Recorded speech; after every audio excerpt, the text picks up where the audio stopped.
Hey guys, how's it going? Lisa Beals with Not Your College Life, episode number 33. 33, you guys. I'm so excited. Today's episode is Who Are You Going to Call? Who are you going to call? And I'm going to tell you right now, I really hope that I am not too old or you are not too young to understand what that reference is. So be kind. Be kind. I am making this a two-parter because as I was working on this outline, I realized it's going to be like 45 minutes. That's too long for you to sit and listen to my voice at one time. So I'm going to break this up into two parts so you'll know to come back next week and get part two. Okay? So welcome back to Not Your College Life. My name is Lisa Beals. I am your host. I am the Midwestern mom / college administrator who has worked in higher ed for 20 years and realized after putting kids through school on my own that universities don't make it that easy for parents and students. There's some unwritten language and protocol and codes. You need your little what's the decoder ring? You need a decoder ring, and they're not giving them out. So I decided that I'm going to come and I'm going to bridge that gap for you. I'm going to be the decoder ring for your student and you, mom, to help get you through school. Because what you should be focusing on, what you should instead be spending your energy on, is transitioning that student, that teenager, into an emerging self-sufficient adult and you into the empty nester syndrome you so deserve. Okay? So let's get started. Who are you going to call? So what I'm going to do is I'm going to run through a list of, I think it's 6 different roles at the university and what your student should, what the purposes, what the roles, what are the items that your student should be reaching out to these individuals for. I see too many posts on Facebook, on social. My student has X, Y, and Z problem, and everybody's like, you should have them call the dean of students. The dean of students is not the answer for everything. Now, they will certainly function as the 411 and figure out where to redirect your student. But why create another hoop? Why create another hurdle that your student is waiting on someone else to direct them to? Here is some resources. Here are some resources. Okay? So your academic advisor, your student should really get to know their academic advisor, not as well as you, right? Because they're not going to be the parent. But I want your student to have a relationship with their academic advisor, and it should be a relationship that is developed enough that that advisor knows if your student is off. What do I mean by off? They're not behaving normally. Their response time is off. They seem a little down. They don't seem to be acting like, quote, themselves. These are folks that are going to interact with your student quite regularly. And as an administrator, when something comes up, that's the first person I'm going to reach out to. Student XYZ has done this, or they're asking for a favor here, or they say they didn't understand this. I'm going to go to the advisor and I'm going to get their opinion. Is this a student who is usually on their game? Is this a student who usually takes responsibility? Is this a student who responds to your emails and phone calls? Or is this student one that normally just flakes out and doesn't engage and doesn't respond and always waits till the last minute? That advisor is going to advocate on behalf of the student. So you want your student to have a healthy relationship with them. And anything you can do to encourage that, I would totally support. And tell them there is benefits to developing that relationship. For sure. For sure. For sure. For sure. Your advisor, your student's advisor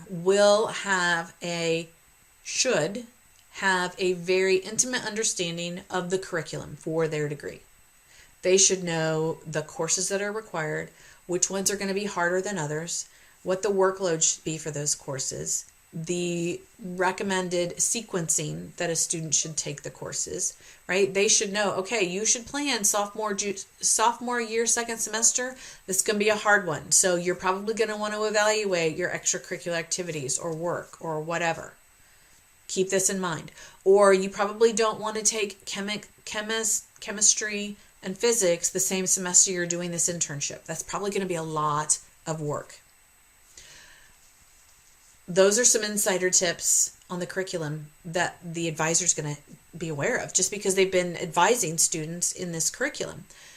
They're also going to know where exceptions can be made, right? If your student is off sequence for whatever reason, or they really struggled in this part of a course, they're going to be able to recommend, okay, I wouldn't take that again. Maybe take this instead, and that'll still get you what you need for your degree, but you probably will be able to perform better in that. They should also be your students' first point of contact for figuring out where do I go. If your student doesn't already know where to go for answers, they should always start with their academic advisor. Always. Always. They should always start with their academic advisor. Yes, I said it repeatedly. It was for emphasis. It was for emphasis. Okay, the instructor of a course.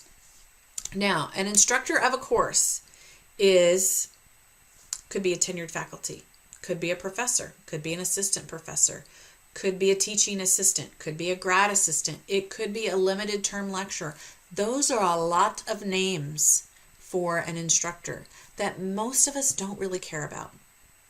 Those different names mean something related to pay, resume, and tenure track timeline. A student per se, and probably rankings, probably college rankings, but a student per se really doesn't care.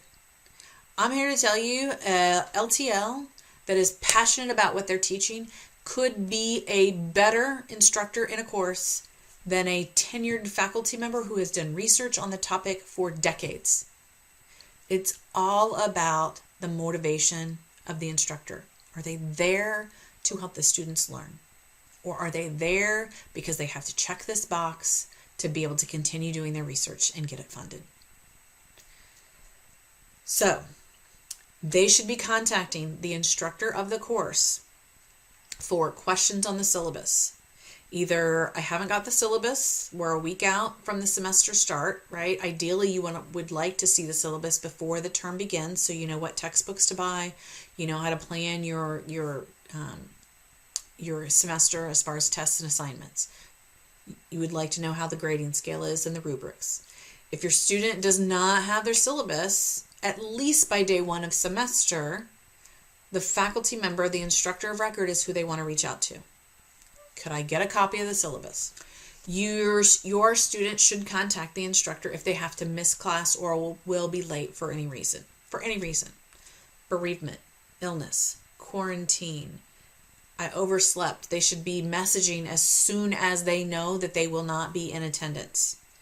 This demonstrates to the instructor that your student has some level of responsibility and accountability and that they care about the class.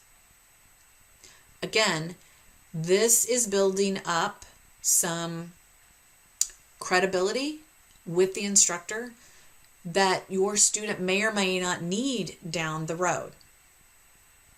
It's important to lay the foundation for establishing what kind of individual, what kind of student are they. Start laying that foundation as soon as the semester starts. You can coach them on how to do that. It's not brown nosing if they're genuine. If they genuinely care about their grade, if they genuinely care about learning the content so that they can be successful in their career of choice, then it's not brown nosing, it's genuine. But you can coach them on how to do that and not be slimy or cheesy or transparent about it. I hope you can.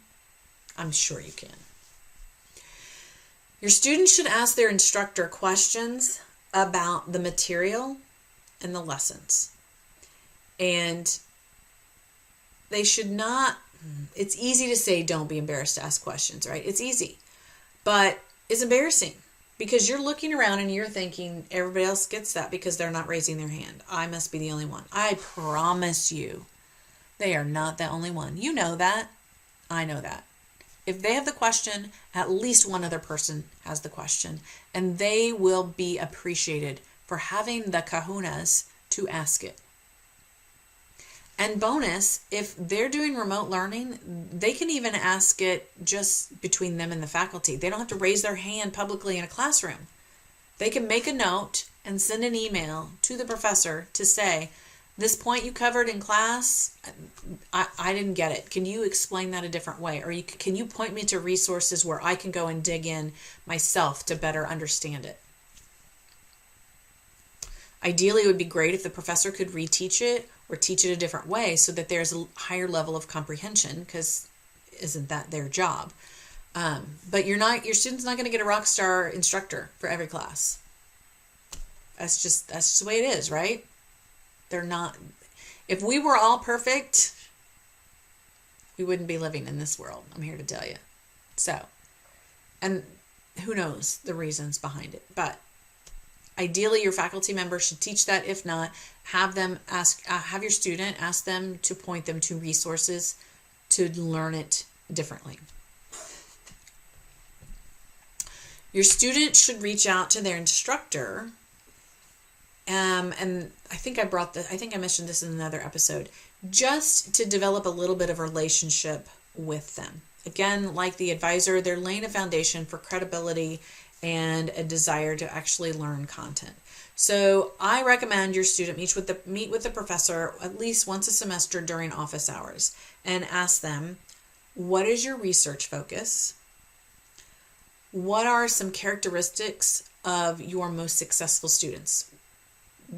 Meaning, what did you observe behavior-wise that your top students did so that I can try and replicate that?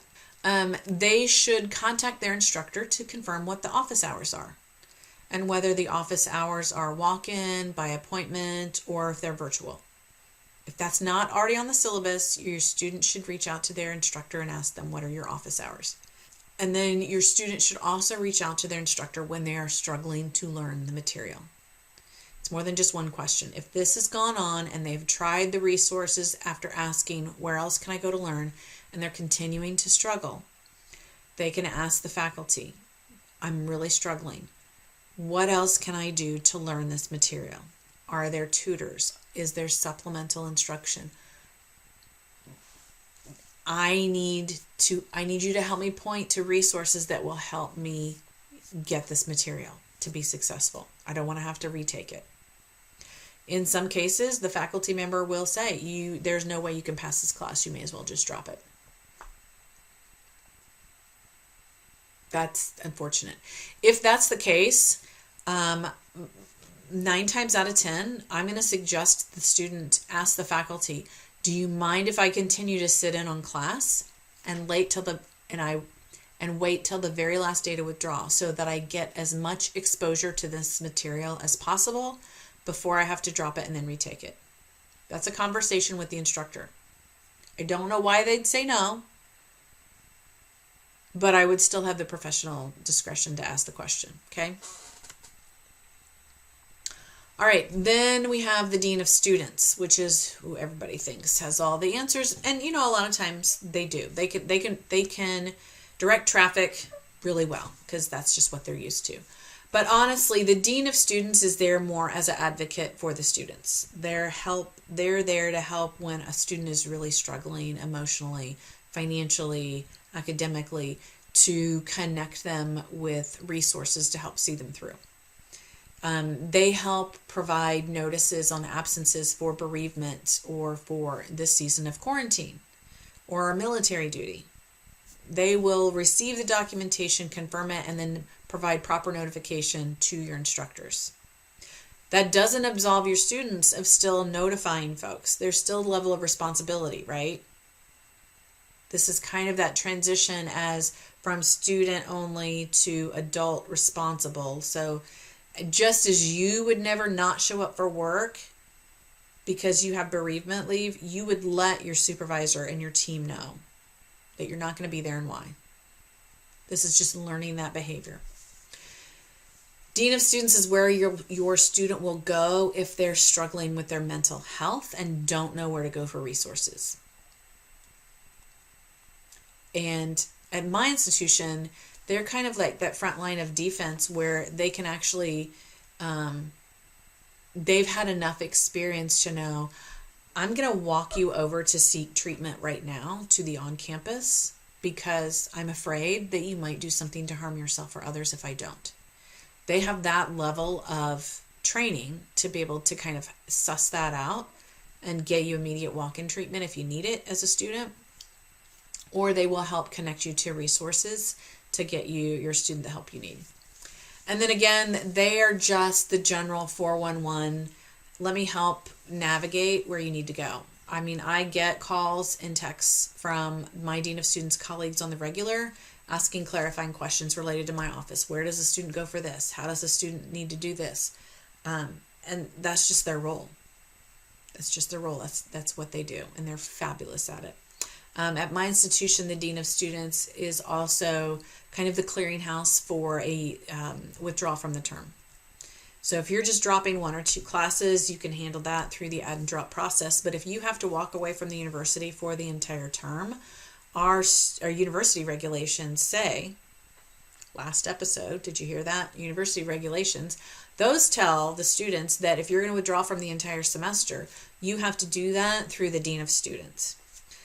I think originally it was determined that was going to be used as some sort of a retention effort, right? So if the Dean of Students is actually engaging with you about your reasons behind your withdrawal, and maybe they can provide resources to you to retain the semester for you so it's not a total loss, that's kind of the role that they were expected to play. And again, as a reminder, the Dean of Students do not have academic appointments in most cases. So if you or your student are reaching out to them to complain about an instructor, they have no authority to influence change on a faculty member. None. In fact, they'll reach out to me in the registrar's office to say, what should I tell this student to do? And in my case, it's the chain of command, right? Students should start with the instructor. If the instructor has been unsuccessful in resolving the issue after 2 attempts, then they should go to the department head. And same thing. Resolve with the department head. If after 2 attempts they cannot resolve, then they go to the associate dean. If after 2 attempts they cannot get resolved, then they should go to the dean or the provost.